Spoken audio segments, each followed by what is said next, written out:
नमस्कार साथियों, आज हम एक बहुत ही गंभीर मुद्दे के बारे में बात करने वाले हैं। आपको बता दें कि छत्तीसगढ़ में 1 लाख से अधिक ऐसे कर्मचारी हैं जिनका वेतन लगातार कट करके उनके खाते में आ रहा है।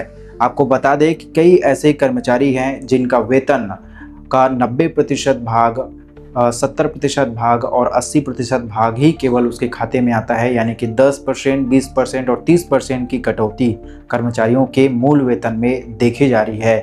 आज हम बात करेंगे कि इस वेतन कटौती का कारण क्या है? क्या बीजेपी सरकार इसके लिए जिम्मेदार है या पूर्व की सरकार यानी भूपेश बघेल के दौरान में की गई गड़बड़ी के कारण क्या कर्मचारियों को यह भुगतना पड़ रहा है? पूरा विस्तार से इस वीडियो में बात करेंगे। तो आपको बता दें कि कर्मचारियों का जो वेतन कटौती है, पहले साल ये देखने को मिला कि वेतन केवल 70% मिला, दूसरे साल उन कर्मचारियों को 80% मिला, तीसरे साल 90% और चौथे साल से फिर वेतन में सुधार देखने को मिला। पूरा कारण इसमें हम समझने वाले हैं। छत्तीसगढ़ में लगातार कर्मचारियों के वेतन काटे जा रहे हैं। उनके मूल वेतन में कई बार 30%, 20% और 10% की कटौती देखने को मिल रहा है। क्या छत्तीसगढ़ में राज्य सरकार मनमानी कर रही है या पुरानी सरकार यानी भूपेश सरकार के ओर से किए गए गड़बड़ी या उनके आदेश का खामियाजा कर्मचारियों को भुगतना पड़ रहा है? वीडियो में पूरा विस्तार पूर्वक देखेंगे कि कर्मचारियों का वेतन आखिर कटता क्यों है, क्या कर्मचारियों के लिए कोई व्यवस्था है या किसी नियम के हवाले देते हुए अधिकारी कर्मचारी इनके वेतन को काटने में मजबूर हैं। पूरा वीडियो विस्तार से आपको बताएंगे। आपको बता दें कि जब कोरोना काल था सन 2020 के आसपास में, तो भूपेश सरकार द्वारा एक व्यवस्था किया गया था, एक नियम लागू किया गया था, क्योंकि कोरोना में आर्थिक संकट से गुजर रहे परिस्थितियों को ध्यान में रखते हुए स्टाइपेंड की व्यवस्था की गई थी। स्टाइपेंड क्या है, इसका पूरा मतलब क्या होता है, ये विस्तार पूर्वक देखेंगे। अब वीडियो में आगे बढ़ने से पहले आप सभी से निवेदन है, अगर आप हमारे चैनल पर नए हैं, चैनल को जरूर सब्सक्राइब करें ताकि इसी तरह की महत्वपूर्ण जानकारियां और नॉलेजेबल वीडियो आपको सबसे पहले प्राप्त हो सके। बात करेंगे स्टाइपेंड व्यवस्था के बारे में। तो स्टाइपेंड व्यवस्था का मतलब ये होता है कि कर्मचारियों को प्रारंभिक साल में या जब उनकी नौकरी लगती है तो उस समय पूरा वेतन न दे करके आंशिक वेतन को जो है रोक दिया जाता है। यह व्यवस्था स्टाइपेंड के अंतर्गत रखी गई थी।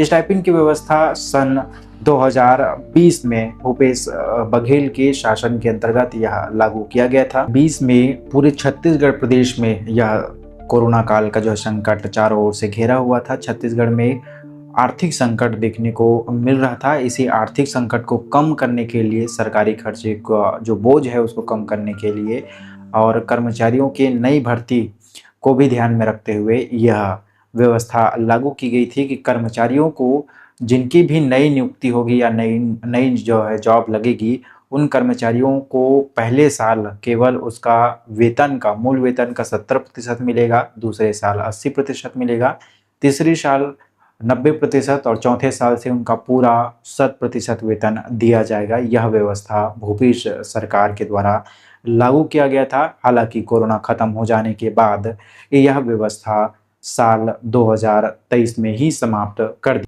लेकिन इसके बाद भी कर्मचारियों की यह मांग लगातार उठती रही कि क्या कर्मचारियों को उनका मूल वेतन में जो कटौती किया गया था, जो अंश काट के जो है दिया गया था, क्या उसकी वापसी होगी? तो भूपेश सरकार के व्यवस्था में यह अभी तक कोई वित्तीय आदेश जारी नहीं हुआ था या स्पष्ट आदेश जारी नहीं हुआ था कि उनका जो वेतन काटा गया है, जो 90% में 10% काट दिया गया है और जो 20%, 30% जो काटा गया है, वह उनका जो वेतन है वो बाद में एरियर्स के रूप में मिलेगा या महंगाई भत्ता के रूप में या किसी अंश के रूप में मिलेगा या नहीं मिलेगा, स्पष्ट तौर से जो है आदेश जारी होना बाकी था। अभी इस वक्त की बड़ी खबर आ रही है कि अब विष्णु देवसाय के व्यवस्था में इसको जो है शामिल किया जाएगा। बहुत जल्द इसके लिए एक वित्तीय व्यवस्था में एक वित्त आदेश जो है जारी होने वाला है, जिसमें या स्टाइपेंड की जो व्यवस्था है जिसमें वेतन की कटौती की गई थी, उसका जो वेतन पूरा कर्मचारियों को दिया जाएगा, यह आदेश बहुत जल्द आने वाला है। यह जानकारी संघ के कर्मचारियों के द्वारा दिया गया है। तो फिलहाल के लिए बड़ी अपडेट है कि बहुत जल्द स्टाइपेंड में जो कटौती हुआ था उसका वेतन कर्मचारियों को मिलने वाला है, इसका लाभ कर्मचारियों को मिलने वाला है। तो वीडियो में बने रहने के लिए धन्यवाद। इसी तरह की नॉलेजेबल वीडियो के लिए हमसे जुड़े रहेंगे। बहुत जल्द एक नई जानकारी के साथ पुनः आएंगे। अगर आपको वीडियो पसंद आया है तो प्लीज़ अपने जो है अन्य साथियों के साथ इसको शेयर करेंगे ताकि अन्य साथी भी इस जानकारी से अवगत हो सकेंगे।